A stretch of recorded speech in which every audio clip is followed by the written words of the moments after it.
So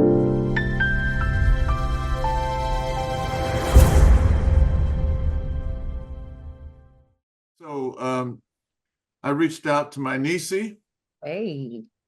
and she calls me Big Uncle. And I've known her since she was a little girl, and now she's conquering the world. Let me show you how far we go back. Oh, he got archives. Oh, look at the archive. Oh, look at the archives. Oh, So yes. so this, That's back. That's going back. of course, all these people are grown. Wow. But there she is, Marianna. And then I have another one with Marianna. Let's see, this one here. That's So, her. She was leading the choir at Kwanzaa one year. mhm. So that's how far we go back. And even That was my perm days. You showing all the old evidence. See, that's awesome. Well, yeah, those are all cute pictures. Yeah. So I want to, for those of you that aren't familiar with her, she has quite a little resume here. And let me just read a few things from it. She's a social wellness leader for over 20 years. Her commitment to edutainment serves as a culturally responsive and highly engaging approach to inspire personal, professional, and institutional transformation. Hey. Founder of Mari Works Productions, a multimedia arts education organization. Her mission is to boost self-awareness and restorative practices with an emphasis on mental health and emotional hygiene. Through the scope of public health, safety, crisis prevention, her impact on social wellness ushers in motivation, guidance, essential for global change. Miss Marianna, refreshing keynotes, workshops, and training continue to agitate greatness in the home, school, neighborhood, and workplace. Sisters and brothers, without further ado, let us bring to the fore Miss Marianna. Where my congos? Where's my drum at? Right. I see your hands. Hello, my people. I'm so happy to be here with you today. For those of you who are not new to this, but true to this, you know, I am highly energetic and engaging. So you can't just, I see you leaning back, Brother Damani, but I need your input too. You're gonna have to lean forward and type in the chat box at least once or twice. But I'm very glad to see all of you all here. It's true. I'm traveling, I'm doing things, but there's nothing like coming home and serving and being with your own people. And this is the way that I make sure to stay connected with making sure that my own community has exactly what we need as we are blasting into this Afro-Tech future. There's some things that I am going to say over and over and over again, because this particular topic today on safety is something that, number one, we do not hear enough. Number two, even when we do hear it, most people don't follow through with some of the calls to action necessary. And number three, I don't mind being a broken record when it comes to loving on and supporting and guiding my community. So today we are talking about safety. And for those of you who remember, some of you all have been in attendance in some of the workshops that I did, what was it, last year? Maybe the year before last, around COVID time, when we all swarmed into these inboxes and, portals, and decided that we needed to connect through Zoom. That's great. But more disasters have come. So I want to talk to you about, this is the title, the Crisis Prevention Dimension. Now, for those of us who are Africans, Black, whatever you call yourself, of African descent, we know that we, as a community and as a people, we live in multi-dimensional spaces. We honor our ancestors. That's another dimension. Even though we don't physically see them, right? We are still spiritually connected. We honor our elders, which that is a very sacred time of life where the way we care for them has to be much more intentional. That's a dimension of life that is sacred and important. When we are in our midlife ages, that is the stage and the age where I'm at, where we're finally figuring out who the heck we are and how we are to be of service on this planet. Then we have our young adults, right? That's another dimension. We have our high schoolers, our middle school students, our elementary, and our babies. That's a lot of different dimensions of experience. One of the things that I'm concerned about for those of us in community is that we tend to be deeply intellectual when it comes to learning about our history. We are deeply spiritual when it's time to do all the spiritual practices, right? When it's time to eat and work out, we dive deep into that. But an area that I'm highly concerned about, that I do not see many people giving focus to, is the crisis prevention dimension. How do we preserve ourselves through the ever-changing times that we are living in? I noticed that right now, there's what you call it, Uncle Baba, the shit show, the shitstrom, right? They're about to start voting. Yeah, right. There's a lot of fear swarming around the air in general, but right before election times, oh, it heightens. And I see us as a people pontificating, debating who you're going to vote for. At the end of the day, in this big show, whether you buy a Trump ticket or a Kamala ticket, that's none of my business. But what I want you to do is purchase a ticket to safety awareness and crisis prevention as the cornerstone to how you're going to move forward with the changing times that can and will be changing even more fast, right? So I want us to slide to, you see my little cousins? I don't know who these people are. I was just very excited that Canva got Black folks on there now, and you ain't got to scour the internet to find nobody. So we're going to call that Jerome, or we're going to call that Keisha. And they look very surprised. This is oftentimes the face that people make when a crisis happens and they realize they have done nothing in advance to prepare for it. All they do is react because they don't have a way to respond. So what I want us to do is first lay down a foundation of exploring disasters in Black community. But I want you to shape shift your framework and your disposition. This is not the place where we're going to whine and complain about how awful it is, about what the man is doing, about what the system is doing. We get enough practice and we've done that enough. The framework for this experience today is how are we going to be proactive? A lot of the time we get really, really stuck in the anger as a result, which is totally normal. The anger as a result of studying knowledge, knowing thyself, being in the space of this dimension of realizing that society is very corrupt and it has been doing the most that it can to tear our people apart. But the reason why I've committed my life to safety awareness and crisis prevention is because psychologically, we have to learn to work through that anger. We have to learn to work through emotionally some of the overwhelming feelings that we have. If we don't do that, none of this information that I give you today will apply. So I really want to re-extend the invitation of not just talking about mental health and what I call emotional hygiene, but really diving into that. Because some of us can't sit in a room without disagreeing, or we feel we can't work together if we don't agree on everything. In a crisis, those are the main people that will fall apart, right? So as we look at disasters, remember the approach to today is what am I going to do about it? Not what my opinion is. Not what I'm going to say about it, not who's the better presenter, not who's got all the different facts in the history. In the moment, none of that really matters if we don't have a plan that we can unite on, use Umoja on to move forward. So let's slide through this thing. Life did and does not stop because of community crisis. We make decisions and choices, and we have to live with them.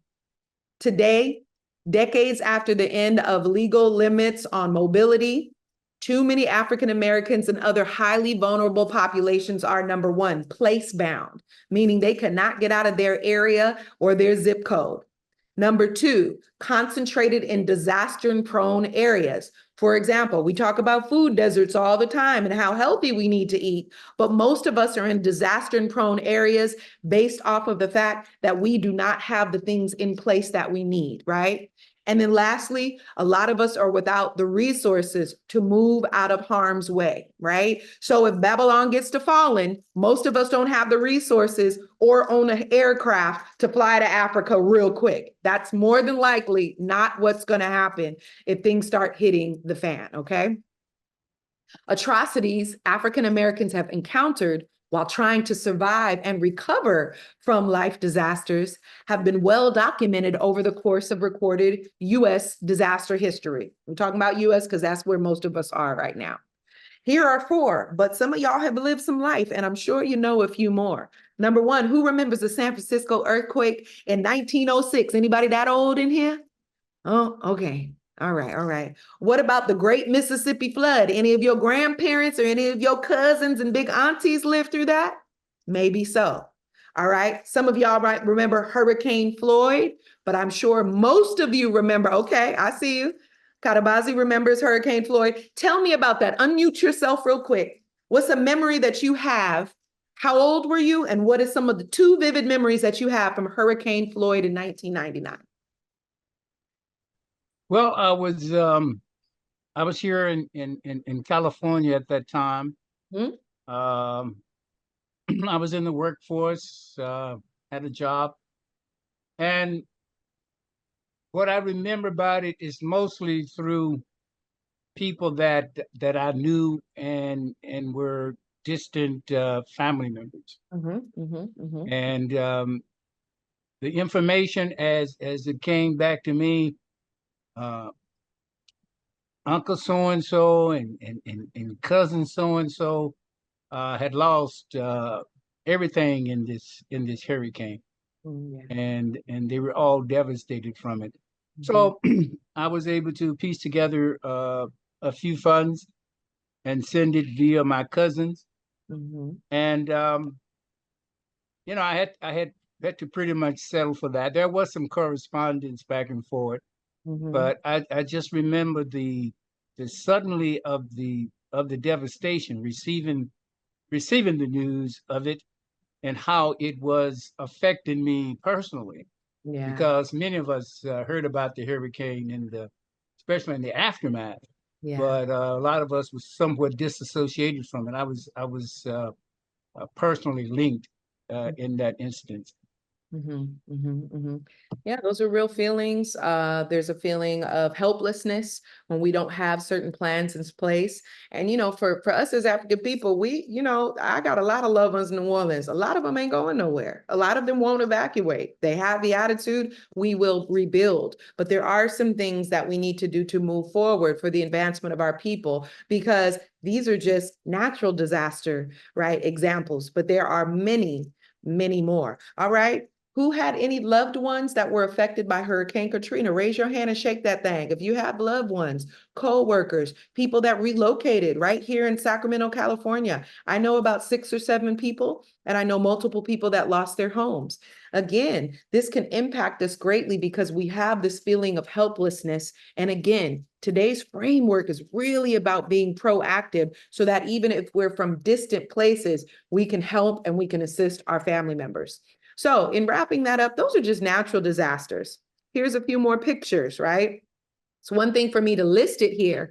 It's another thing for us to really, really be able to see and identify, right? So here are actual African-American families. Look at them, they fly, y'all. Look at them dressed with their hats and their little dresses. Ooh, we find in every era, right?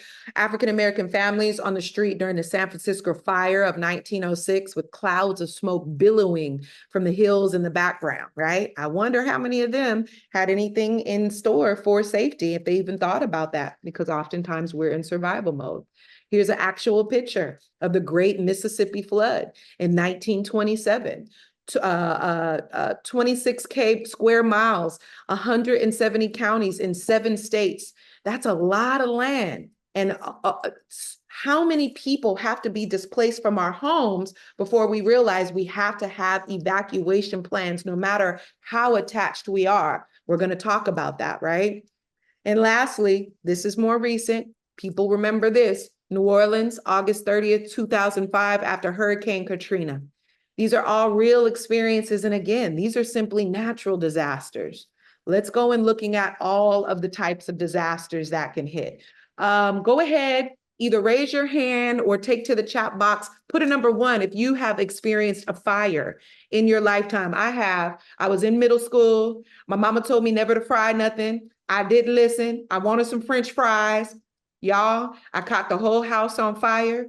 I did not know what to do. Them little kindergarten stop, drop, and roll rules fell right out of my head. I let my whole mama's kitchen burn up, and all I could do was run out the house and bust into my neighbor's door. That was traumatizing because I wasn't responsible for burning down the whole house, but I was responsible for burning up my mama's kitchen. And it took me a long time to get out the doghouse after that. But I didn't really have, our family didn't have any plans in place. We had a fire extinguisher, but I was so afraid, and my parents never practiced using it with me. So what's the point of having one? Anybody in this chat room ever experience fire? Talk to me. Anybody experience a fire or have a loved one experience a fire? Going once? Going twice? Sister Minister Alicia, please tell me about that experience. Well, okay, so I wasn't at home, which was crazy because coming home and finding out what happened was terrifying. So I had an altar in my room, and everything's closed up to where nobody should be in there. And my daughter and the neighbor girl were in the house playing hide and go seek. So one of them hid in my altar space. Oh. And right. And I'm thinking, because see, I still don't have a good story to this day. One of them was messing with the lighter and ended up setting everything on fire in my altar space, because I had all these pictures, ancestral pictures on the wall. So there's like the papers and all. Yeah. And so they lit it, and I guess it was like it just started going up, and they got scared, and then they went and got her mom, and then her mom came in and got the fire out. Basically, they started calling out of the window. One of them was calling out of the window, and one of them was like running downstairs to get her because I wasn't home yet. I had literally passed her while we were driving. She was going home and I was going someplace else. She went home, and when she was getting out of the car, then that's when everything was happening. So I was like, oh my gosh. Yeah. So the whole part of my wall was just like burnt up. All the pictures that I had finally gotten together was burnt up.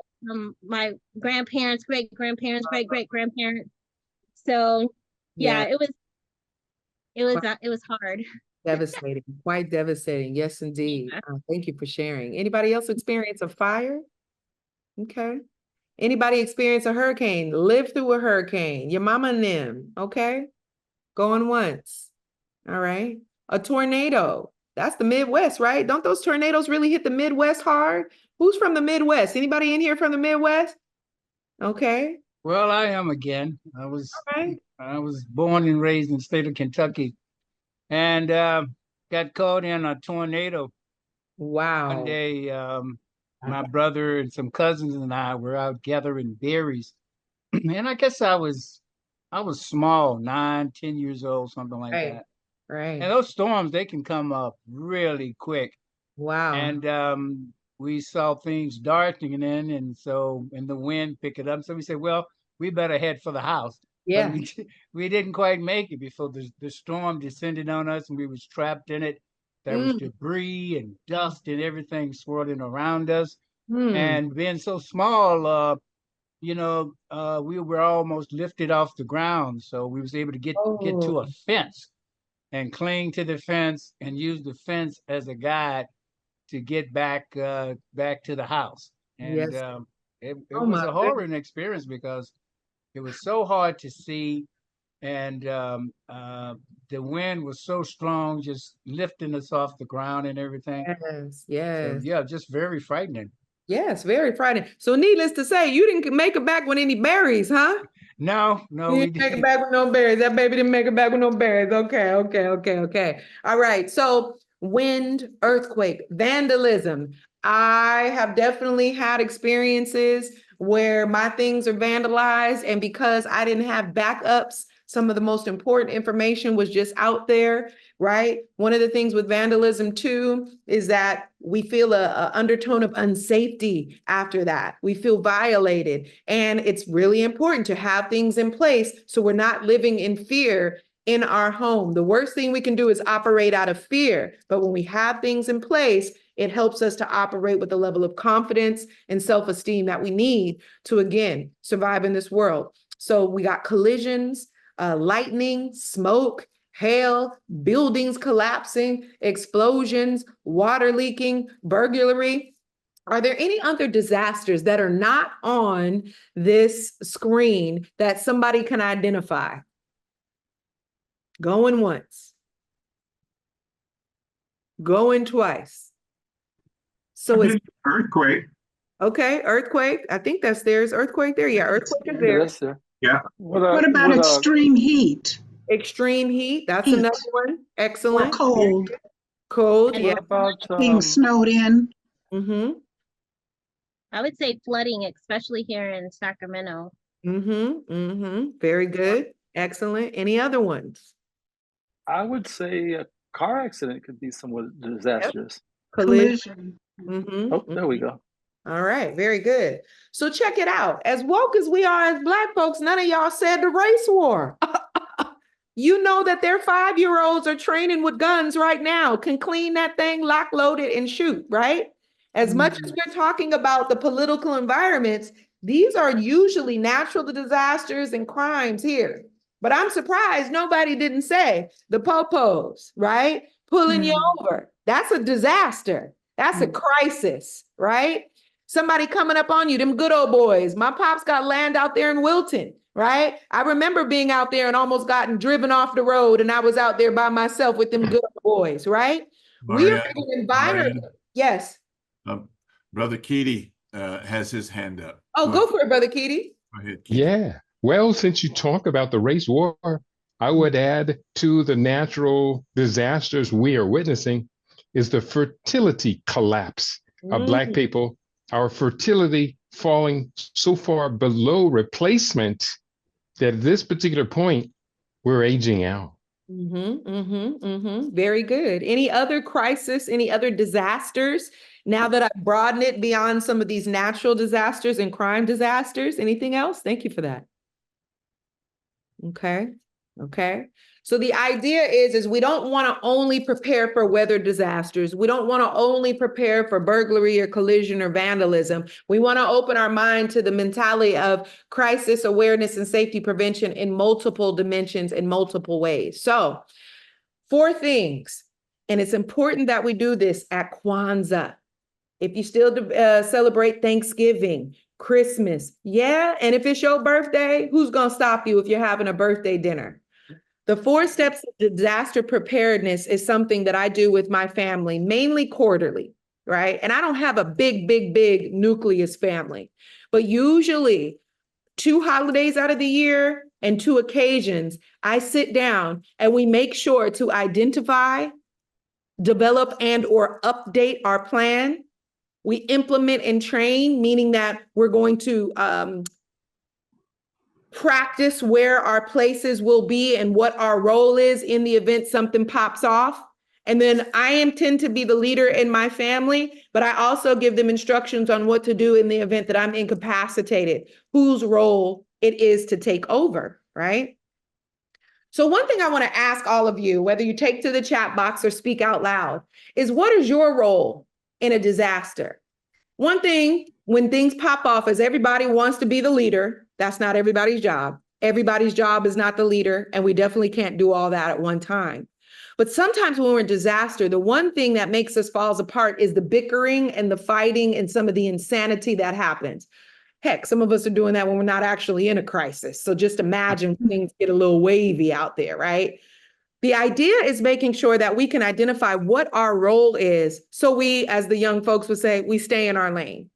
Now me, I can be all of these things. A person that can be all of these things to a certain capacity, at least 50% or less, those are usually the people that you want to place in your leadership in the event that you're in a collective disaster or you need to build and work our brothers and sisters, our problems, ours to solve together. But in the event that you're in a disaster, I want you each to look at these different roles here and figure out which one are you. I'll go through them. The cooperator. That's the person that for some reason knows how to calm everybody down and get people to work together. Usually there's a certain reverence about this individual that nobody's going to pop off about or be disrespectful to because there's a hierarchy of power and control. A cooperator has the gift of helping people be seen and heard and work together, especially in the face of a challenge. The second one is a problem solver.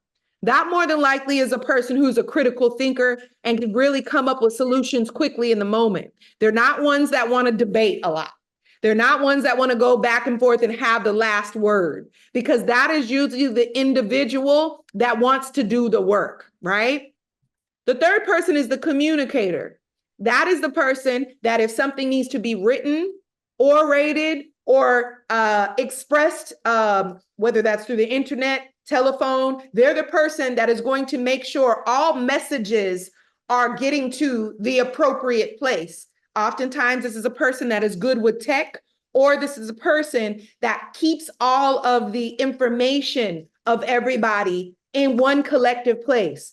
Sidebar, I think it would be very important for us to do a Google Doc form. Everybody in this room who is comfortable, give all your vital, or at least your basic contact information in that Google form. Whoever identifies as the communicator in this group has the ability with one quick swipe or printout to have all our information in place. For example, our recent sister, our elder who just passed away, our chef, Sister Karen, right? Sister Karen was actually in her home for a few days, deceased before anybody was able to find out, even though people were making efforts to get into her home. Had we had a different level of connectivity or a system, there might have been a little bit more way to get connected to her so she wasn't in a secluded place. A lot of you all, I see some sexy, mature silver hair in here. Any of y'all can make a fall. And if you are alone in your home, you want to make sure that you got a communicator that is checking in on you and communicating with somebody that's in your local area code or in your area to go do that first check-in. These are things that a communicator would do. An operator. This is a person that puts things, an order of operation in place. So say you have all these people with different roles. That's the person that's going to put things in order. Okay, first communicator, this is your job to go and do this. It's the delegator. The operator is the person that reminds you who you are and keeps you task oriented so you're not trying to take on everybody else's job. They keep the order of operations moving smoothly, and they're simply a person that checks in to make sure they're on their specific tasks. The demonstrator is what I'm doing now. That's the person that makes sure if it's pitching a tent, we watching them because they have studied what that is. If it's purifying water, because we got to go out to the middle of nowhere for a couple of weeks and we're off the grid collectively, it's the person that's going to demonstrate how to do that. It's the person that's good at public speaking, at presenting and dissipating that information necessary so that we all have whatever the lesson or the task is in front of us. The nurturer. The nurturer, pretty much self-explanatory. It's that divine feminine energy. It does not mean that men cannot do that. Let's see, I see a hand up. Go ahead and unmute yourself. Talk to me. Good evening, Sister Marianna. I just wanted to let you know that because of Sister Karen, we have started a membership information form, and we are distributing it currently to our members. Excellent. We want emergency contact information.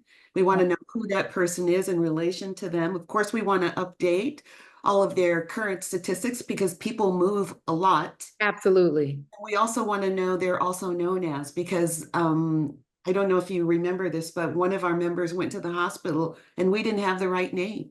So we couldn't, we did eventually, but there was a struggle. And so we need to do this update on a regular basis because things change, people move, and then we're going to make it electronic because we definitely need to be able to do that outreach that you mentioned.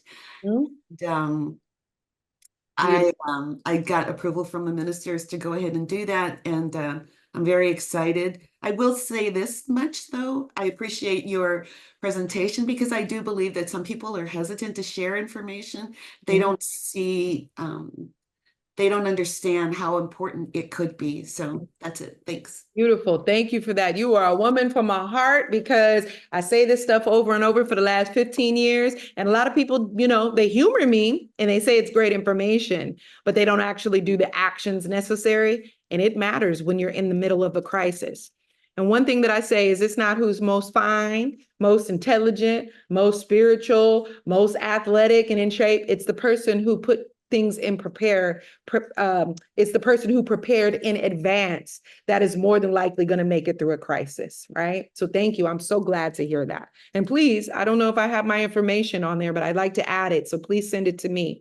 And in response to that sentiment that you shared, I'd like to demystify the idea that there's a difference between our privacy being protected and there's a difference between our ability to learn and teach and cultivate self-reliance. If we're going to already be logged into Zoom, baby, they got all your information. If you got a phone in your hand and you use the banking system, baby, they got access to you. If you sending nice pics to your boo thing, baby, they got access. So why are we okay with using the platforms where they have every inch of our information, but we scared to give it together and we in here as a community saying that we want to make it through the future? So I hope that demystifies any reluctance. We ain't asking for your social security number. We're asking for your address, your phone number, your emergency contact number. Heck, what's your dog's name if we got to come to your door and get your dog a slice of bologna to make sure they don't bite us on the way in? Go for it, Brother Damani. Oh yeah, Sister Saraswati.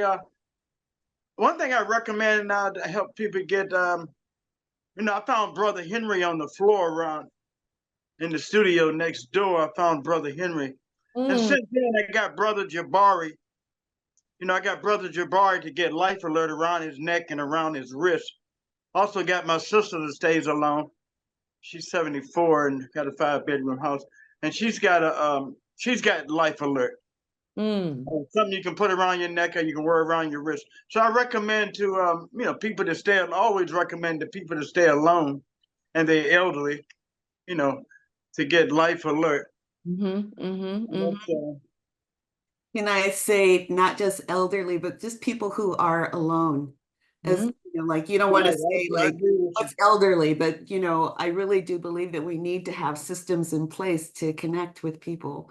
And it's just there are so many people who live on their own. It's I think a disease of our time, frankly. Yeah. So I think I agree with you, Damani, 100%. Yes. They come and watch us now too. Yeah. Absolutely. Absolutely. I love to see this building and this mention of the small things that we can do that matter when big crisis or emergency happens. One of my closest friends, we had to have that conversation too. And we just do a weekly check-in. It doesn't mean we have to sit on the phone for an hour, but many of the old school, what big mamas you say, I just need to lay my eyes on you. I just need to lay my eyes on you. I need to know you're okay. So perhaps as we get this system together, maybe we can create some kind of domino effect where one person calls the other person every Sunday at 6 o'clock to check in. And if you don't pick up, we're not going to come harass you because we got your phone number. But if I don't get a call or a text within 3 to 5 days, then yeah, maybe we will be knocking on your door or we will start calling the other people on the list. Have you heard from so-and-so? This is what we talk about in terms of community connectivity. And these are things that used to happen when our communities weren't as fractured. I've heard most of y'all elders say, if I cut up before I got home to get the spanking from my mama or daddy, 2 or 3 aunties and uncles would have got me before I even got to the house. That isn't just when you're being disciplined, that's also for safety as well, right? So lastly, our nurturers. And that's pretty self-explanatory. That's that divine feminine energy that helps to mend wounds, whether that's a mental wound, an emotional wound, or a physical wound. That does not mean men cannot be nurturers, because I know some amazing men who are doctors and nurses, but these are the people that have the skills, the resource, and the patience. Please don't volunteer to be a nurturer for the physical parts of people if you throw up when you see blood. That is not your job. If you throw up when you see somebody else throw up, that is not your job. So remember, as a nurturer, your job is to mend and create ease for people, especially those that start having anxiety attacks. We might need you to pull them to the side to get them grounded so that they don't frustrate the rest of the group and create dissension while they're processing those emotions. Now, one of my favorites is the warrior. Now, I'm a little concerned because I see a lot of women in here. I see a lot of elders in here, but I don't see too many men my age in here, right? So we probably need to look at that when we're doing assessment of all these community calls, is what is the ratio looking like as we start getting to this? If we see, hey, we ain't got that many warriors present, that means we need to start inviting them a little more. Because not that you brothers and elders don't have a warrior spirit, but we need to be honest about ourselves or what our bodies are capable of doing. We may need a young brother who has the ability to run a mile ahead of everybody to go seek out if this is a safe space, to go get a message to someone because we got to move at a certain rate because we got elders and babies, right? So it's very important for us to understand that if we have sons, go running with them, go jogging with them, make sure they're in a position because their muscle is a role and is a power as well, not just to look fine. I know a lot of brothers that scream revolution and scream about chanting down Babylon and couldn't run a mile to save their lives. Especially it's because that they're not having health issues. They just may be lazy and not well trained.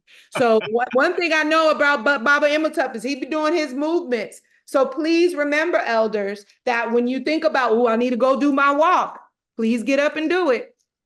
Because you train at your capacity. If you're a young, strapping young man in your 20s, 30s, or 40s, there's going to be a level of expectation of you as a warrior that's going to be different from an elder. But that doesn't mean that if we got to walk 3 or 4 miles off the grid, that we don't want to leave you behind. And this also goes into the warrior spirit of protecting elders who maybe you got to put on your back because they got an oxygen machine. This is real life here. Whether it's 15 blocks or 15 miles, we have to really look at these roles and not just say them because theoretically they sound powerful. I know a lot of people that say they're warriors, but they are not well trained and in condition. So right now, Baba Imhotep and Mama Doris is cool. They got 2 well-trained young men that can slang them on their back if they need to. Where's your cousins at? Where's your nieces and nephews at? Gift them a gift card of going to the gym. If you can't physically do it, gift that gift to other people. That might be their gift that they have is the power of their muscle. Can I interrupt? Please. I just want to show everybody. Let's see. I wanted to share my screen. Here, let me take mine off. Let me figure out how to do that. I got you. Okay, here. How do I unshare? Can you see that? Can you guys? This is for those of you that don't know why Nisi's like this. This is this is what I send to her. Oh, there we go. I can unshare. Can you take me off now? Let's see. Can you guys see this? Or you can select a different tab at the top. A different tab at the top. Yeah, I'll take it up. What is it? What you showing off? Well, let me show you. Oh, there you go. Segment. This is why she's like she's born under this constellation. As some other people, Mama Rose, Zarita, Katabasi, but this is why she's like this. Look, let me sit just like that right now. Let me sit like that. All right. All right. Go. I should have pulled up one of my boxing videos. You know, people think that, can you still see the screen here or do I need to share again? Share again. Okay, good.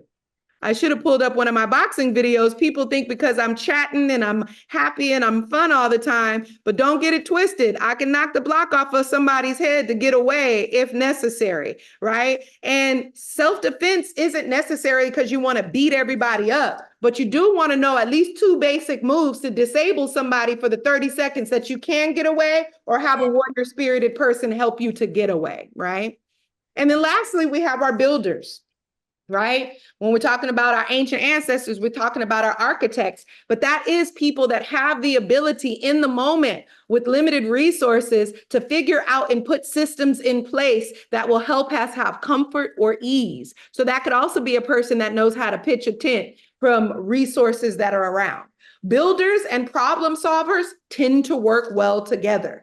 So now that we've looked at these different roles, I want to go through each and every one of you, and I want you to identify the main role that you resonate with the most. It doesn't mean that you're not capable of more than one thing, but let's use practice in this space today to identify. So for me, because I've been teaching on this topic, I can do about 4 or 5 of these things, but more than likely, the main one that I resonate with is being the problem solver. That is my ability on the spot, even when the nerves are crazy. I can come up with solutions quickly. And then secondly, I'm a great demonstrator. I know how to do that without too much friction happening in me mentally, emotionally. It's a second nature. Baba Imhotep, Big Uncle, what is the main role that you would identify with and your secondary role, and why? Cooperator. Okay, tell me why. I can calm people down. Very good, very good. Brother Keedy, how about you? What do you identify with first and why? Well, because I practically do them all. Let me just start at the bottom of the list. As a builder, we are and have continued to build what we call the Kujichagulia villages. These are permaculture campuses. Daryl, We've built can them. you help me later on take that up the stairs? I'll be happy to help you take that upstairs. I actually do good at carrying stuff as well.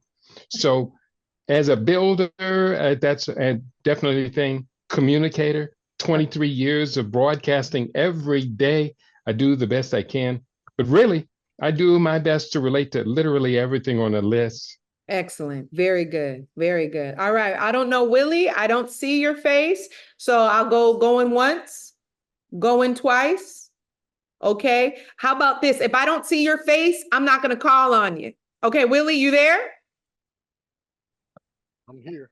Okay, Willie, which one of these roles in the event of crisis or disaster, so that we know who you are and we can call on you for the right thing, which one resonates with you best? Probably operator. Okay, tell me why. In fact, I have sort of a plan in place because I used to operate heavy equipment with Sacramento County. Nice. And our plan is if something happens, we'll take the like Elder Creek all the way out to the landfill, and then I can then get on equipment and build bunkers and underground tunnels and all kinds of other different things. I need you to be my new uncle. I love it. I love it. I love it. I love it. And see, these are the things, thank you for sharing, Willie. These are the things that we don't talk about a lot. We talk about some of the intellectual and the theory and the history a lot, but we are getting to know each other in ways that we might not ever get this concept or information until we're in the moment. And in the moment, we don't all operate under pressure well. So these type of self-exploration experiences for us individually and for us as a collective, we need to know this in advance. And you need to be able to identify it first, not have somebody define, name, and speak for you in the space of crisis. All right, so I see Herman. I don't see your face, so I'm gonna say going once. I think that I'm a cooperator. Tell me why. Well, if you give me direction, then I can build alliances. I'm good at working well with others. Very good. Getting them to comply and operate and go in the same direction. I love it. I love it. I love it. So far, we're really well-rounded. Let's keep it moving. Sebastian, where you at, brother? Tell me which one of these things resonates with you most. Mine would probably be more along the area of problem solver. Okay. My background was in the California prison system as a supervisor. Beautiful. So in dealing in the situations in lockup and riot type things that you have to supervise people to get into certain places to perform all whatever actions that need to be performed to Very good. get situations handled and Yeah. move forward. And those are high stress situations too. So being able to move people is very essential. Thank you for sharing. Minister Alicia, how about you? Which one of these roles? I know you a mama, so you probably can put all these hats on, but tell me which one really resonates and what we should call on and depend on you in the moment of a crisis.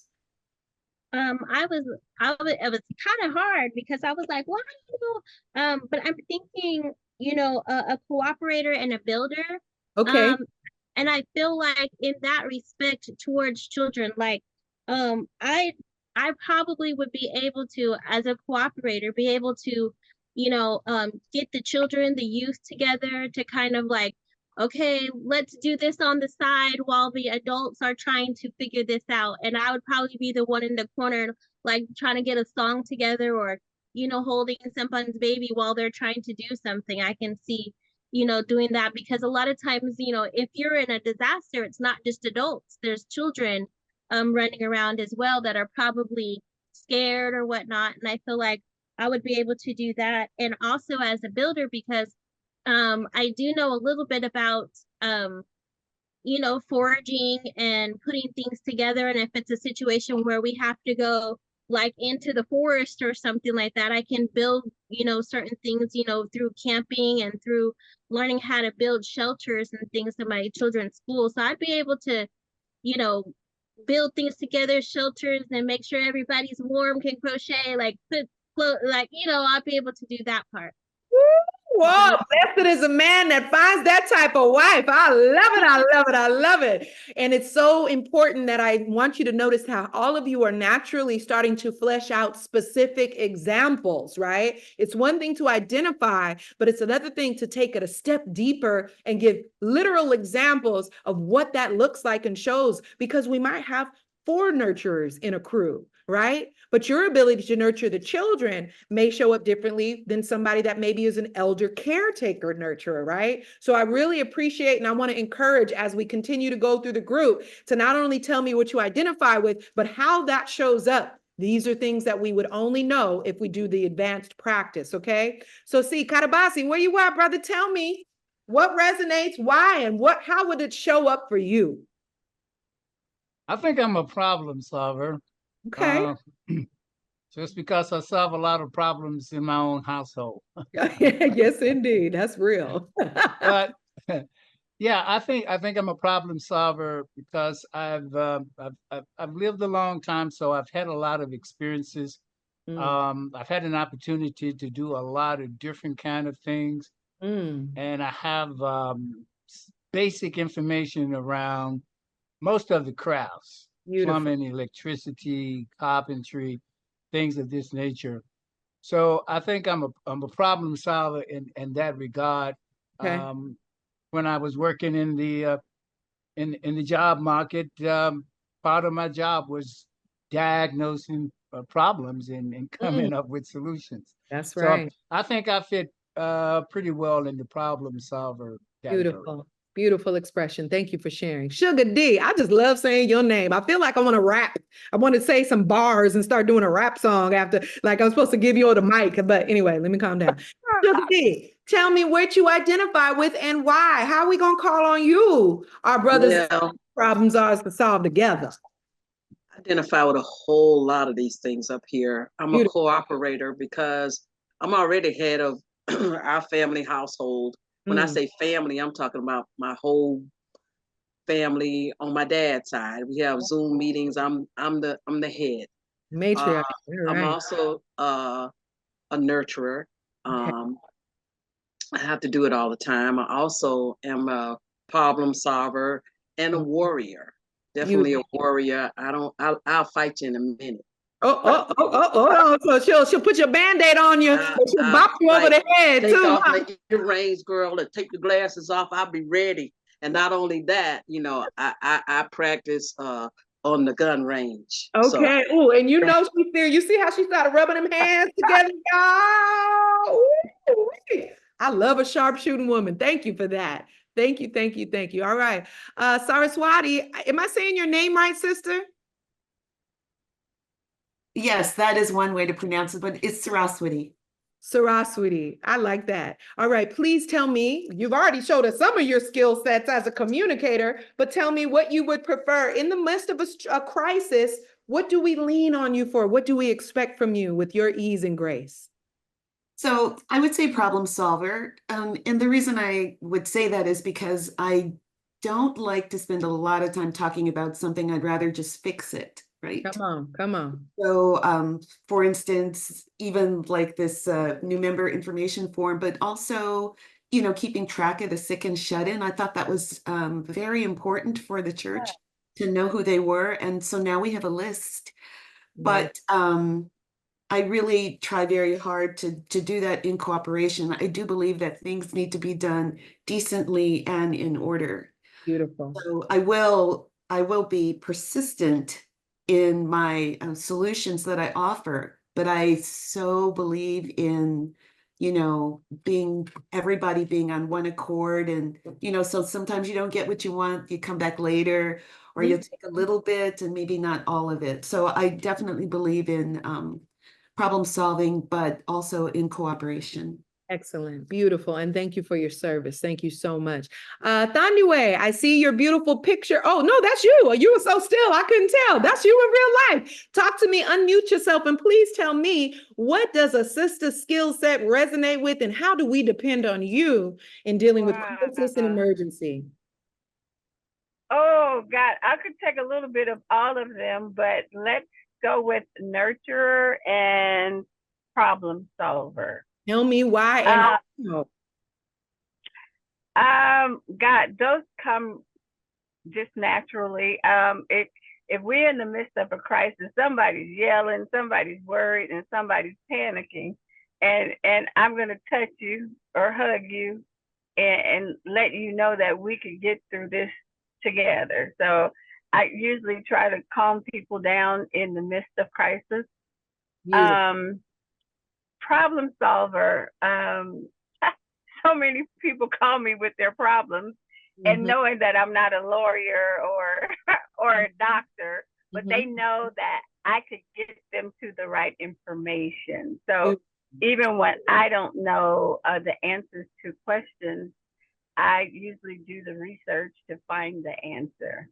Excellent. Thank you for that feedback. Sister Fania, talk to me. Please unmute yourself and tell me, which of these roles would you respond to and which resonates with you the most? The first one would be nurturer. Okay.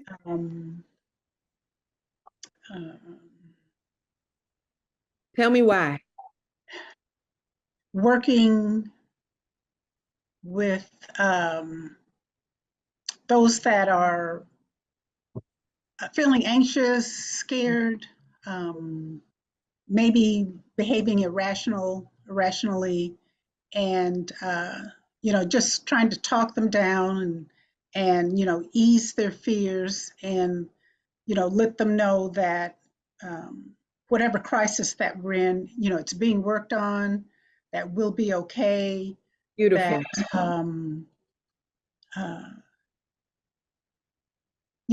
That will be okay, and that being upset it's not going to help the situation. We all need to be calm and think about ways and things to do to solve the situation. Absolutely. You are so right. And you know what? It's the truth, because you have the sweetest, most calmest voice of anybody that I know on the whole planet. If we was in a crisis and we finally got to lay our head down, I would ask you to read me a bedtime story, Mama Fania. I surely would, because you have the best voice. You might think about that as your retirement approaches. Just read the baby some books. Go to the library. You probably put all of them to sleep. Thank you. All right, my dear brother Bill, please unmute yourself and represent. Of course, problem solving. Somebody Yeah, got to figure out which solution is actually going to work and which solution has a risk of getting you in more trouble. that's right. Yeah, okay, do that. Yes, I love it. You know, you got that R2D2 spirit. You're going to calculate it and figure boop, boop, boop, boop, boop, boop, boop, real quick. So we know to Yep. call you real quick. I love it. Who needs Google when you got Brother Bill, huh? Okay, got to cover it. Excellent. Thank you for sharing. Brother Ed, please take yourself off mute and represent what resonates most about these roles in the event of a disaster. I prefer to align myself with builder. Okay, tell me why and how. I understand how things work, Mm. and most things that people use in life are built around three things. And I'm not talking about electrical things, but everything that's physical is Yeah. built around the square, the level, and pi. All right now. And if you understand those things, you can build anything or you can figure anything out. Ooh, yes. Look at all the Pi, engineers. pi being the wheel, the wheel, the circle. Yes, yes, I love it. I see all the engineers and the architects started shaking their head. Yes, so that resonates. Thank you so much for that. Let's see who is next. Connie, I think I see the top of your head and a little piece of elbow. There you are. You lounging, looking so comfortable. Tell me, how do we depend on you, Connie, in the event? What is your skill set of a crisis? Well, mainly I'd say cooperator, because I'm very even.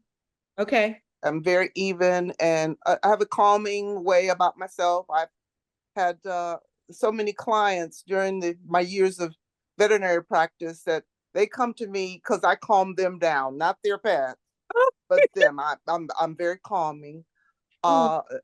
Secondarily, just and I like to get along. I really have minimal ego.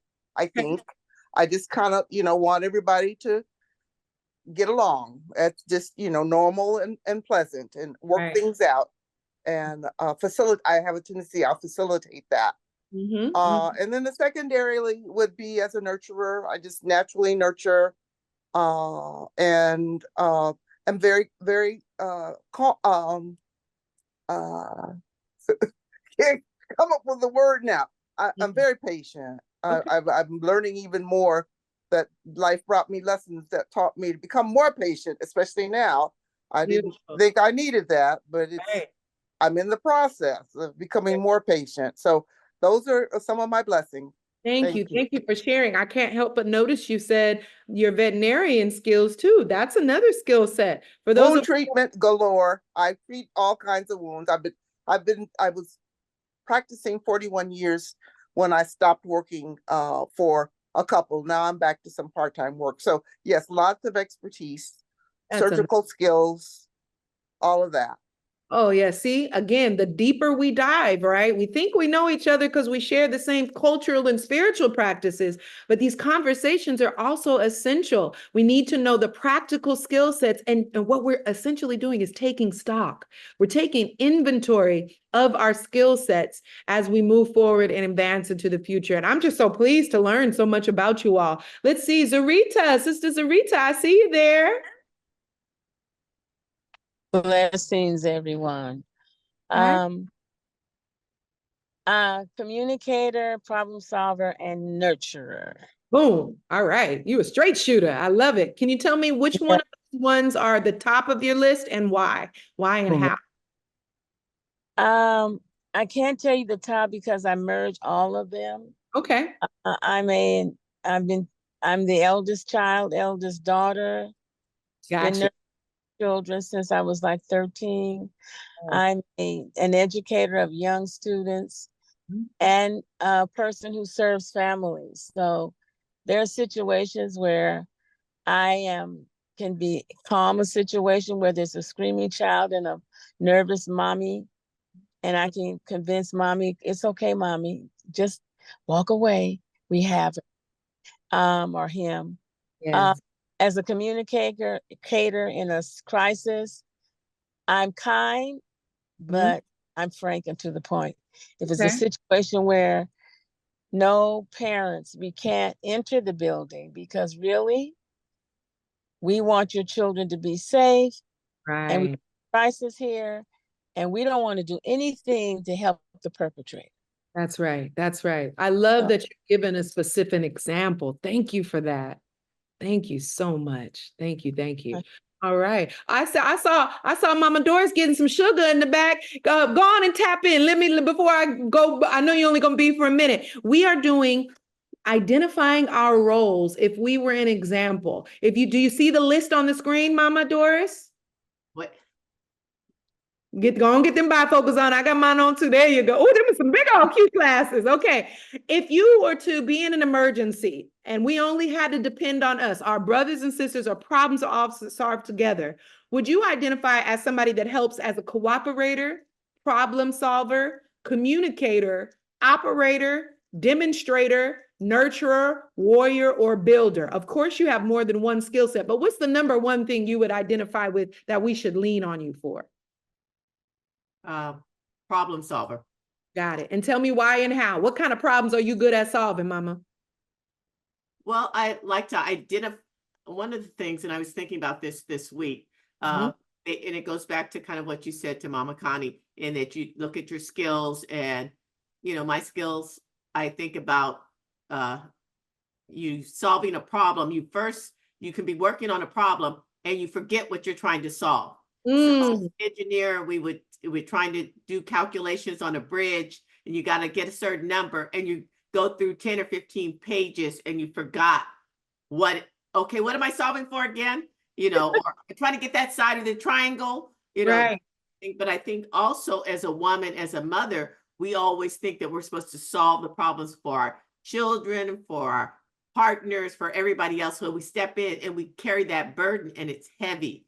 And Yes. so I think that problem solving and trying to solve for everybody, and that's what you think you're supposed to do.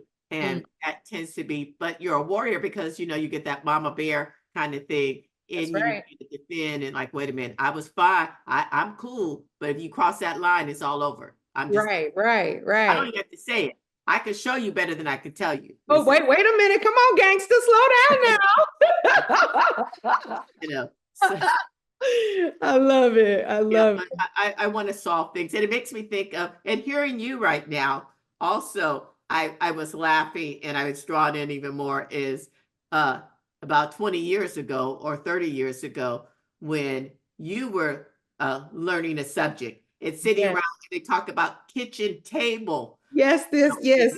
And we sat around the kitchen table to solve a math problem. That's and right. now our table is a different surface, it's a different platform, and that's sitting down or getting around and sharing. It's not being off in that corner. Sometimes you have to do your own little stuff, but you got to come, tap in, Tap in. That's right. I'm tapping in. tapping in and solving and saying, what are we looking for? And that might be a symptom, but what's the cause of it, and you kind of work it up. So I love it. I love it. Yes, y'all. That was about 30, 40 years ago, but that's all right. I love it. Give me a little extra young youth on me. All right. Thank you for sharing, Queen Mother. All right. So who we got next? We got Connie, Ed, Thondaway. Darnisha, are you here in present? I don't see your face. Going once, going twice. Let's see. Okay. Oh, there you are, Darnisha. What can we lean on in terms of being in a crisis? Which one is the top one that you identify with? Why and how? Probably a problem solver. Okay. And then maybe a communicator. Okay. In what way specifically? Break it down a little something for me. I ain't seen you in a while. Let's see. All right. Can you hear me? Perfectly. Yeah? Okay. Well, I guess, a problem solver, because in an emergency, if there's a problem and it needs to be solved, you need to solve it because it's an emergency. And, if it's a life and death emergency, it's an earthquake, it's a flood, a crisis, or whatever. Yes. Undoubtedly, these unexpected, uh-oh, did she go? I think we lost her. All right. She'll come back. Okay. All righty. So, Brother Amin Kwesi, please, are you there? Going once, going twice. I think I saw you pop in for a second. Take yourself off mute. Yes, please. Yes, I'm here. All right. Which role do you identify with, and how do we lean on you in the midst of a crisis for your expertise? I resonate with problem solver. When I worked for the government, that's what I did. I was a software engineer, and you know, they would bring me different type of problems that can be solved using technology. Okay. And I would solve those problems. So that's why I resonate with problem solving. That's what I did for 20 years. So that tech mastery is where we can lean on you in the event that we're in emergency, maybe whether we're on or off the grid, right? Very good. Thank you for sharing. All right, we got a few more left. I know this was a little tedious, but I thank you all for being patient, because I don't think anybody was going to get in your business like this but me. So I'm glad you were willing.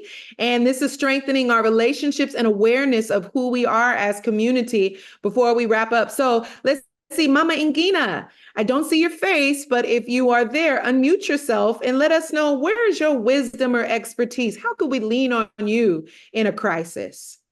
And greetings, everyone. And I think cooperator, communicator, and nurturer. Okay. I definitely would be a cooperator, because I would, you know, people listen to me and take my word for things. And I think I'm known for truth and honesty. And I definitely communicate, because I call people all the time. Very good. And been in the medical field, I'm a nurturer. I'm a mother, I'm a grandmother. I'm also the matriarch of my family. Beautiful, beautiful. Thank you so much for sharing. It's good to hear your voice, Mama Ingina. All right. Yes. All right, Mama Rose, going once, going twice. Are you there? All right, unmute yourself and tell us, how can we lean on you? I'm here. Okay. I think for me, I would take problem solver and builder, and not because I'm an engineer or any of that, but I think with a disaster, you may not be able to have an iPad, iPhone, or that precious notebook. But I think, because I don't mind getting my hands dirty, come on, I will use common sense to survive and to help others survive. Right. And I know I'm good at that. Yes. I don't wait for anything, and I don't try to stand around to decide what to do. I just do it. That's right. That's right. I was raised that way. My dad taught us common sense take you a long way. And that's what you have to use when there's a disaster. And I feel like I am the nurture of my family. Right. And so, yeah, that's what I would do. Thank you so much for sharing, Mama Rose. And last but not least, I believe, is Mama Mona. Are you there? I am here. Hi, Mama Mona. Talk to us. How do we lean on your direction and expertise in a crisis? I would place my first one under the builder, I think. Okay. And because of my background in employment, I was a budget developer, you know, I had to track and manage them. And secondly, project management in that same arena. Okay. So I would do that. Beautiful. And then secondly, I'd say communicator, because of family. All right. Because I'm that family member that everyone contacts with family concerns, and the one who will get the messages out if there were emergencies. Very good. So that resonated you with when I said that, because you described it to the T. Beautiful. I think we've gotten everybody here, and I'm so grateful. Darnisha came back. Oh, Darnisha, was there anything that you wanted to add to your words? I'm not sure exactly where I cut off, but I think y'all got the gist of it, right? We got the gist of it, All right. Darnisha. I appreciate you. So I want to show to you the value of all of us doing this by inviting you to something. We do something called historical tributes in WOSE. We've been doing that since I was 9, 10 years old. I would love to plant the seed and the concept for us to also do future safety tributes. Each of you have announced a role and a way that you can be of service.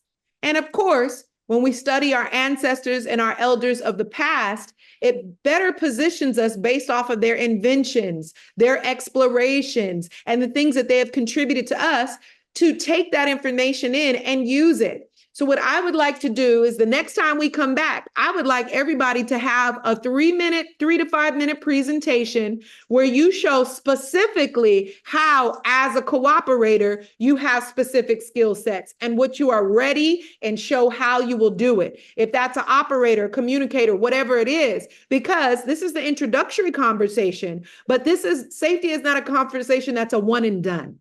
And I've had people come to presentation, they say, oh yeah, well, I've been there, I did that already. But did you make the safety bag? Well, no, but I know about it. Doesn't matter if you know about it if it's not in place, right? So it's great that we now can identify ourselves. We're defining, name, creating for ourselves. The next level is to now deepen this conversation and have it a part of a continuum build session that we do, to where we don't have to overthink at all in the midst of crisis.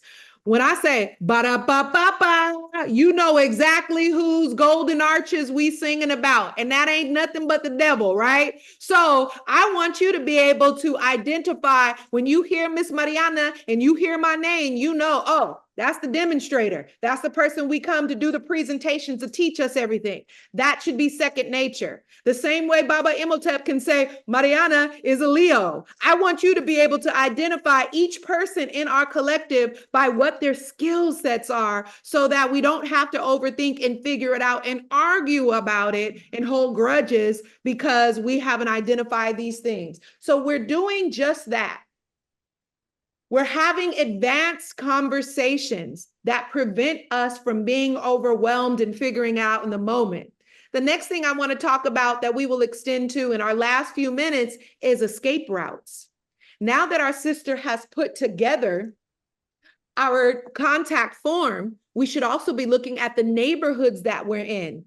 Because in the event we have to click up, I'm not going to come all the way across town. I'm going to get with people who are ever in the Greenhaven area with me. If you're in Oak Park, you should know the community members that are in that area with you, and so on. So that when we click up in numbers, say 25 of us need to get to the middle of nowhere, right? And have an escape route to somebody's land, estate farms, whatever. We click up in those immediate groups first, then we merge together, as opposed to us all individually trying to get there. Escape routes can also mean you know your daughter or your son's patterns. Do they know where to meet you if all phones go down and internet is no longer operational? My family knows meeting spot 1 and meeting spot 2. We will wait for you there until sundown, right? Or as long as we can. If you come to that meeting spot and we're not there, you automatically make your way to the next meeting spot, and we will be there to wait for you, right? So those meetup places, and again, we do role play. Every time we go drive by our meetup spots, we talk about it. This is what we would do. This is how we would do it. It's not enough for us to talk about it. Role play is the next step, right? So as we come to a close with these advanced conversations, I want to give you something that's my gift to you. And I have a PDF version that I will send to Baba Imhotep. And this is your safety bag checklist. When it comes to gift giving, most of us are pretty mature in here. We've probably received every gift that we could possibly get, right? When it comes to gift giving, I want you to start gifting each other things that fill up your safety bag. A safety survival bag. One of the best compliments I've ever received in my life was from one of my sister friends, that she says, I know one thing. I know that if I'm hanging out with you or with you, I am with one of the safest people in my life. Why? Because I got a safety bag in my car. I have 2 safety bags in my house, and I have a safety kit in my house to where if I am shut in, I'm okay for up to 14 days before I have to replenish out of my car bag. A lot of us can't say that. Most of us right now, if everything got shut down, we think we can run to Walmart. There is no Walmart. There is no Amazon. There is no dollar store. You've got to start putting those things in a stowaway place now. After COVID, we know what about Costco? Costco shut down too, Baba. Even if you paid up your membership and your membership is on point, it don't matter, right? I know the OGs love some Costco. I love some Costco too, right? So I want to just quickly, in our last 5-10 minutes, is to review this. Some of these things you have laying around the house, y'all. Some of this you have, but does it matter if you have to flee your space and you're running around like crazy? And again, I will gift you this PDF, so don't stress yourself out trying to write all this down. I want you to notice that it says compartmentalize your bags in sections for easy access. Include in special instructions, health condition allergies, medications, emergency contacts, and doctor's information. One thing that is in my bag is that I have it sectioned off in certain areas. So you ever see a big mama with a big old purse and she say, you want a peppermint? And then she go dig and she pull out the lint, she pull out a dead body, she pull out a blender, she pull out some Tabasco sauce. In a life or death situation, you need to know where things are at. So all of my bags are compartmentalized. Sanitation is in one area. Nutrition is in one area. Things for comfort is in one area. Relief tools and communications are in another area. Secondly, your safety kit and bag that's personal to you, not the general family one. Don't throw away them crooked glasses. Put them in your bag if you need glasses. Ain't nothing worse than being in an emergency and you can't read if you need to, right? Old medications, you get that refill, take that old bottle where there's 2 or 3 pills left, roll it over to your bag, right? The point is that an elder's bag is going to look different from a toddler's bag. A toddler's bag is going to look different than a teenager's bag. Each one of your family members should have a customized safety bag based according to their needs. And quarterly, you should go through it quarterly and refresh your bag. If it takes batteries, then batteries don't last forever. What good is a walkie-talkie if the batteries are dead, right? I have extra units, where you can charge your devices. I go through quarterly and I make sure that they're still full of juice, right? So last but not least, in your safety bag, it's not limited to these things. These are the basics, right? Your sanitation should include toilet paper, sanitary napkins. Yes, men, you too, because a sanitary napkin can help to keep a wound from over bleeding, right? Plastic gloves, first aid kit, a face mask or 2 or 3, washcloth, insect repellent, soap, alcohol, and hand sanitizer. In your nutrition, you should have water. If you run out of water, you should have a life straw. A life straw you can get on Amazon for $20, and that means you can drink out of a pond, and it's a small personal filter. You want to have nuts or trail mix. You want to have dried fruit, oatmeal, granola bars, things that have shelf life. One of the most important things right here, I'm highlighting it, protein powder. In the event that you don't have all the food or you run out of food, protein powder and water will sustain you.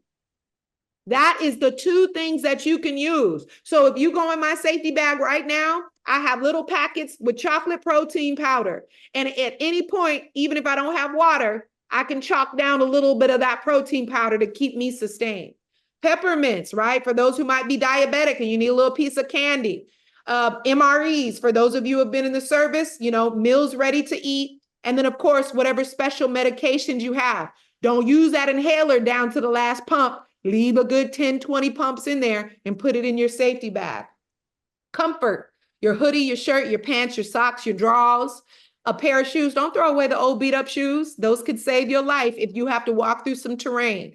A rain poncho, because Black folks do not like their ears and necks getting wet. And I'm not giving you my poncho if I've already given out my extra poncho, right? A foil blanket. You can't bring your favorite comforter off your bed and drag that around like Linus, but a foil blanket can keep you warm if your hoodie gets wet. Utility gloves for you builders. There's nothing like having a cut or a callus on your hand and being expected to build something without something to dig or to build with. And of course, something as simple as a tarp that can help you have something to lay on or put over you if you need to create some kind of shelter from the outside. Almost done. Hang with me. I got 7 more minutes of your time. Relief tools, a Swiss Army knife or pocket knife. fire strikers and starters to make a fire, duct tape to build your space or build whatever you need to build to hold it together, a flashlight. And of course, you're going to reset and check your batteries in your bag quarterly because batteries don't last together. Rope, candles, matches, lighters, and yes, zip ties.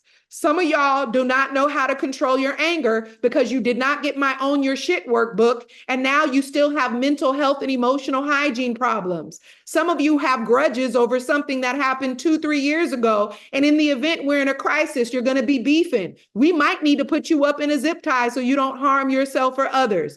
I don't want that to be you, so please start working on your mental health and your emotional hygiene. Please overcome small grudges that can become arguments in the event of an emergency, because I'll zip tie you up myself. I'll do it gently, but I will do it. Also, zip ties if you don't want to kill an animal, but a wild animal comes up on you, and it might be dinner later if you're not a vegan or you don't get to go to the vegan restaurant. You might need to eat a little chicken, and you might need to zip tie that thing down and save it, right? Lastly, communication.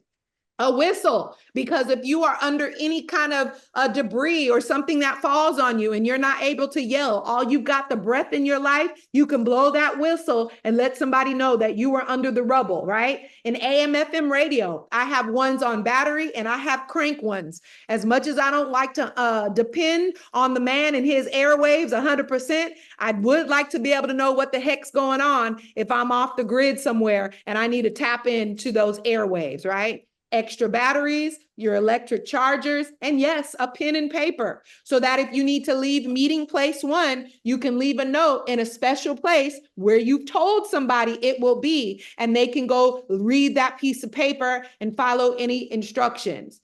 Lastly, special needs. I have Yoda, right? I'm going to try to save my animal if I can. Right? So yes, there's a little bit of dog food in my bag, right? Yoda can't tear a hole into nobody, but if we all sleep in an encampment, he will make some noise if somebody's walking up on us, and our sister with the gun can take them out if necessary, right? So baby care, medical info, personal info, all those things are important. I don't necessarily think you should write them down, but if you do, that's cool. Keep it in a file that's fire safe and waterproof.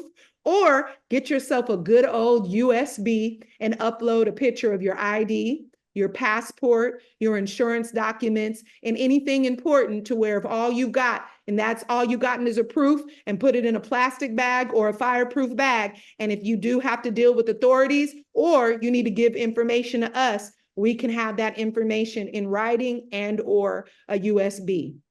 So this is everything that is in most of my bags. I got a Hubba Bubba one that's really big, and I got 2 small medium ones that go on my back. And then lastly, here's some basic information that you would need, right? Of course, your personal information, your doctor's information, your emergency contacts, right? First meeting place, second meeting place, your family members' phone numbers and emails, insurance policy 1, 2, or 3, your lawyer's name, right? And phone number. These are all essential in the event that something happens and I have to evacuate my home in 5 minutes. I'm going to be all right. I don't know about you, but I can grab and go right now and focus on where I need to get to or who I need to get to, not gathering up all these things. The mentality that you want to have is I'm going camping and I don't know for how long. That is the best way to shape your mind to prepare for a crisis that nobody is going to provide for you. You have to provide yourself for yourself in advance. Ooh, and I got it all done by 6:29. That girl good. Talk to me, y'all. Before we close out, anybody that wants to unmute yourself one by one and give me a closing reflection, please do unmute yourself before we go. Talk to me. What do you think about today? So when I was in Florida visiting friends, I was in Florida for 4 years. Nice. They need a house and they went into the closet and there's this big yellow bag. And I said, wow, what's that? It was their to-go bag. Waterproof. Waterproof. Love your family. Where your family? Give me their address because that's going to be my safe house. We're going to also have to get a green book together too, y'all. We're going to have to revive the green book because it's not just going to be natural disasters. Them good old boys is about to lose their mind. So we need to know where the safe houses are. Anybody else got a reflection? What's your feedback? Talk to me. Sarita had a lot of hearts that she just sent.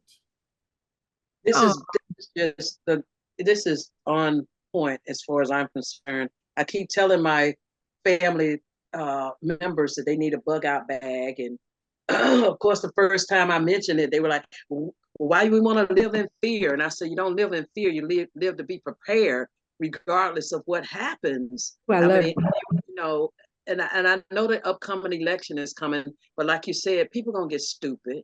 They're gonna get stupid, and we're gonna have to be ready. My brother's ready to leave the country, so he said, if Trump wins, we out of the country. I hear you. I hear you. It's real life. And a lot of us are talking about that.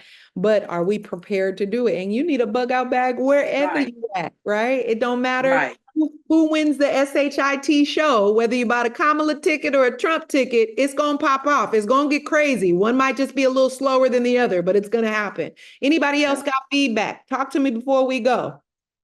I would like to input. First of all, congratulations. An excellent presentation. Your energy and your enthusiasm is undeniably infectious. It inspired, it informed, and it excited. Well, I'm gonna have to hire you for a voiceover. Thank you. There you go. There you go. Mama Sugar, these kind of floated the very same idea that was going to bring out, is that we must keep in consideration that bugging out of America after 21 generations might just be the best plan. If we look back 100 years ago, we saw the economy of the Weimar Republic in Germany hit by hyperinflation, gross mismanagement of the economy, and they scapegoated one segment of the population. Not every person of Ashkenazim extraction or the ethnic extraction was wiped out during the German Holocaust. In actuality, a significant number of them began leaving 20 years before the actual hit the fan. So for those of us who look over the horizon, really might be time to consider crossing the Atlantic Ocean or a one-way trip. Yes, very good. Thank you for your words. Brother Bill, I see your hand. Go for it. Yes, for the basic information, the small stuff, I expect to put that on paper and stick it in a wallet. But you didn't mention a USB, and you actually need an adapter to plug one of those into a phone. It's called an OTG adapter, and you can plug a USB stick into a phone and read it with your phone. Or anybody else's phone if yours is broken. Yes, yes, yes. And the idea is to just do both, really, right? Yep. USB can get wet or get burned or get lost, but if you do have it and you finally get to a medical space, you want to be able to hand that over. But if you don't have that, at least have it written down. Very good. Anyone else before we head on out? Anyone else have feedback? All right, that was excellent. Yes, real fast. Excellent presentation, Sister Marianna. I know you did this before, and I got most of the items you had on that safety list. I just got them scattered there when I need to make up my mind and do that bag, that what do you call it, a survival bag. I need to get me a survival bag together. And passport, I got my passport. I got to get my passport updated. It expires in January. And like you and Katie said, I expect November to gonna be unpredictable. And I think the good old boy is gonna start acting stupid. And yeah, it's also a good thing to know first aid. I mean, CPR. Absolutely. I know during my life, I learned CPR in the Virginia Air National Guard. I had to perform CPR on 3 people. And so it definitely comes in handy. That's beautiful. But thanks again. Excellent presentation. Thank you for your feedback, everyone. Again, this does not have to be a one-off situation. I would love for us to revisit this in the next quarter, and I'll come back. We will revisit the same stuff. And then I want to see you. Show me proof that you got your safety bag. What the kids say, show me some receipts. Because Brother Damani, it don't mean nothing if that stuff is all scattered. That's not going to mean anything. So I'm grateful for this space and allowing me to remind you of what is going to help us to be healthy and as safe as possible. And just remember, if you are the matriarch of your family, if you're the leader of your household, if it's your birthday, Kwanzaa's coming, use that opportunity before we stuff our face and get all merry in the way to make sure that we start making it an established way to have 30 minutes of a safety talk and keep that as a tradition. This is something that is essential for us to survive and thrive in the future. Yes. And thank you, Mama, for this helpful information. And this time Yes. I'm going to get on it. This time I'm going to do it. I was trying to get my baby, but I think she's working today. All good. It's all- Marianna. Yes, indeed. Well, you all have a wonderful evening. If we're all done here, am I done with my duties for the day? Bye-bye. Well, I thought let's take ourselves off mute. Let's give her a big round of applause. Yes. Yes, indeed. Yes. I love Excellent. Africans, but I Thank you. love a safe African. I love a safe African. Them my favorite kinds. Just a few things before we get out of here. Just some announcements. So we just saw great presentation. Yes. And this is her book, Own Your Own Shit. Can you guys still see her? So by the way, you can switch to the other tab on the top to see Imhotep's screen or Mariana's screen. Oh, I do it. Let me figure it out. You think I know Which how to... other tab? Can you guys see my screen? Oh, now I Yes. see. Oh, that's fancy. Yes. I only this- see how do I do it? Mariana's screen. At the top of your screen, one says my screen is mine, and then the other says Imhotep. But I could just stop sharing. I can also stop. Options. How do I do that? Boom. I'll do it. Imhotep stopped his share. Okay. Oh, no. I see Now Bill. they're both gone. Okay. Okay, now here we go. All right. So Can we you have great presentation today. Yes. And you might want to get her book. She made reference to it, On Your Own Shit, refreshing self-help guide, Marianna Souza. And then tomorrow is study of sacred scriptures at 6 p.m. Pacific time. We're going to be talking about the Memphite theology. So join us in this same Zoom tomorrow if you have time. And then on Friday. First Friday. Yay. First Friday is back. It returns.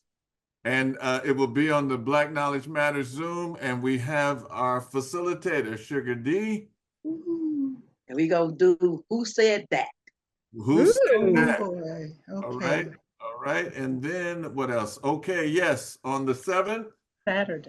Saturday, we have the health and Healthy Life is in Style from 12 to 4 at the African Marketplace in the Obama Room. Also, around the same time from 3 to 5, Brother Damani has put together this musical group for us in the Digital Cafe Lounge at the African Marketplace. So from 3 to 5, $15 at the door. It's fundraiser for WOSE. And next week, Brother Wayne Chandler is going to be joining us. And he has a lot of things going on, particularly he has a Alchemy of Inner Empowerment Retreat, and it's going to be in Costa Rica, December 13th through 21st. Nice. It's a lot going on. And one question. Yes, go ahead. I'm sorry, go ahead. How do we get a copy of Mariana's book? Where do we get it from? Her website. My website is missmarianna.today. MISS. Oh, you know what? I could put it in the chat, huh? Let me type it in the chat. All right. Missmarianna.today. And don't forget on Friday morning, 5 a.m. Pacific Standard Time, a Love Supreme prayer session. Come and join us. And Sister Saraswati put the flyer in the chat if you guys would like to join us. 5:30. Yeah, that's what I thought. Did I say 5? 5:30. Thank you. All right. Well, life, prosperity, and health, guidance and protection. Live up. Thank you, Nisi. That was great. I'm headed to Morocco on Sunday. We are. Okay. Safe travels. Enjoy. Thank you, family. Mhm. Peace. Now, is Donna going to meet you there? Yeah, she's in Madrid. I'm gonna meet Donna in Morocco. Okay, all right. Yeah. All right. Cool. All Yeah, right. good. Yeah, All right. Take pictures so I can live vicariously through it. I can. I All right. love you, Africans. I love you. Live up, Love everyone. everybody. Right. Live up. Nighty night.